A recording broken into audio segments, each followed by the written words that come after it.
Hello, nice to see you. Our course helps you become a more effective academic writer. It's called English Composition 1. It's designed to offer you the expertise in writing that you need to become a more effective writer as you continue in your academic career. However, some of you might not be continuing in an academic career beyond this course, or some of you might have already had an academic career before this course, and that's fine too. I wanted to take some time to think with you together about what is academic writing, why we do it, what it might look like, what its purpose can be, and so you can have a clearer sense of what it is that we'll be focusing on in this course, and how it's going to help you in whatever your path may be. Academic writing is defined by certain features, and these certain features include that it engages with the work of others. So it participates in an ongoing scholarly conversation that has happened before, where you enter, and then that continues beyond you, right? So the idea is that you're engaging with others and others' ideas. Academic writing, by and large, is produced by a scholar, and scholar can be loosely defined. There are independent scholars, there are very well-heeled, well-positioned scholars, but produced by a scholar. So if you define yourself as a scholar, or even, actually, I would encourage you, define yourself as a scholar. You are a scholar. You're here taking a course, so you're a scholar. So produced by a scholar. Academic writing can be for more specialized readers or for a broader public. It doesn't mean that it's only for very specialized academic readers. It can also be, academic writing can also reach broader publics. Finally, one of the features that defines academic writing is that it's written from within a particular disciplinary context. Sometimes it's an interdisciplinary context, and sometimes it's from multiple disciplinary contexts, and sometimes a scholar will deliberately choose to blend contexts, and that's fine too. But academic writing reflects the way that knowledge in the academy is distributed according to certain kind of domains, right? That you have people who think about the humanities, and people who think about social sciences, and people who think about natural sciences, and people who think about education, law, medicine, those kinds of, all those different domains. And so academic writing, I think, takes into account the relevance and importance of domains in creating knowledge. Why academic writing? The reason why I'm doing academic writing with you is because I am practiced, not as practiced as I hope I will be someday, but anyways, I'm practiced with academic writing, and so I know about academic writing. But beyond that, I think academic writing is so important. It's so important. Even if you're not pursuing an academic career or a degree, or if you're not even going to write in academic spaces beyond this class, I think it's highly transferable. The work that you do in this class will help you in any writing occasion that you have in your life. It also, I really believe, has the potential to make a strong impact, particularly in a space like this, in a class like this, where you have other writers who are sharing ideas and thinking about things and responding to you from across the world, thousands of people. The impact is really of high potential, and so I really believe that academic writing does shape knowledge and can make things happen, can make change happen. So I find it to be a very purposeful, important kind of writing. To share a little bit with you by example of the kinds of things that constitute academic writing.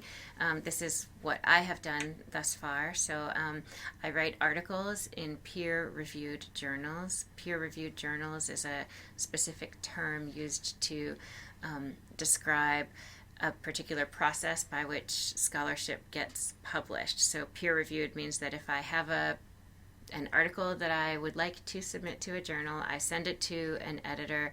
He or she has a team of people who are also experts in the field, and they will read my article, and they'll decide if it contributes new knowledge, or if it's well researched, or if it's a valid argument, and they'll make recommendations about whether to publish it or not publish it, or publish it with revisions. That's peer reviewed, and that's in contrast to other kinds of writing, which are more commercial in nature, right, where someone is hired to do the writing. that happens sometimes in peer review too. But we'll talk more about that later in this semester. But anyways, my writing has included articles in peer review journals.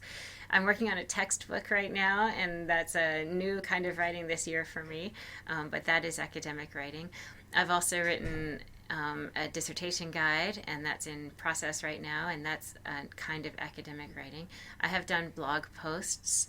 I've written columns on the academic hiring process. I've done conference presentations and posters. Academic writing often takes the form of a conference presentation or a poster presentation. There are also conference proceedings, so where you take a verbal presentation and turn it into a written article, and that's called conference proceedings. And then finally, the act of peer review itself, where I read someone else's potential article and give feedback to someone about my recommendation about publishing it or not. That's a form of academic writing that we engage in. And then I could even expand it, because I think there's an argument to be made, of course, that my response to student writing is academic writing, and my syllabus creation and memos that I write as in part of my administrative job, that's academic writing too. So these are some examples of the kind of academic writing that I am familiar with based on my experience. Let's turn to the academic writing I'm going to ask of you within this course, which I'm really excited to read as much of as I can. I'm asking you to embark on the following kinds of academic writing. A critical review. This is where you read someone else's work and you write a critical review of it. It can be a positive critical review or a negative critical review or a combination, but it's thinking about what the potential uses and limits of a particular text are for, and that's helpful for other readers who might be considering reading something or who need that work to think about it in particular contexts. I'll also be inviting you to work on an explication of a visual image. This will further help you strengthen your critical reading and writing skills. The use of visuals is really increasingly important, and so I thought it was of key importance for you to spend time thinking about how you work with a visual image and how you write about a visual image. I will also be asking you to do a case study. All of these major writing projects, the critical review, the explication of a visual image, the case study, and the op-ed, those 4 top projects right there, those are all projects that you're going to do from thinking about a particular area of expertise. So you'll choose something that you want to become more expert at, and then you'll engage in this kind of academic writing about it. So a case study is where you choose somebody or something that exemplifies an expert in that particular area, and you think about how and why they have become an expert, what it means to be an expert in that field. Case studies are very important for a number of different disciplines, and so it'll be giving you experience towards that too. And then finally, another kind of academic writing you'll be doing for your 4th major project will be an op-ed, which is opposite the editorial page. It stands for contributing an extended opinion, an extended and well-researched and well-reasoned opinion about a current matter for a larger kind of audience.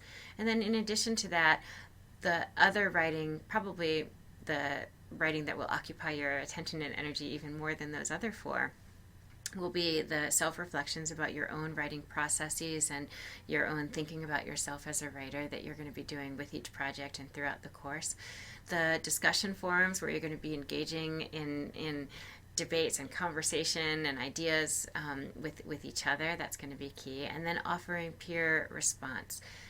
I'll say this a number of times throughout the course, but reading other people's work makes you a better writer. So the peer response to one another's drafts is key for this course, and it will constitute part of your academic writing.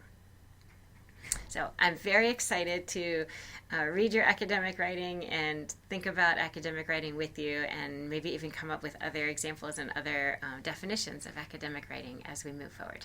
Thanks.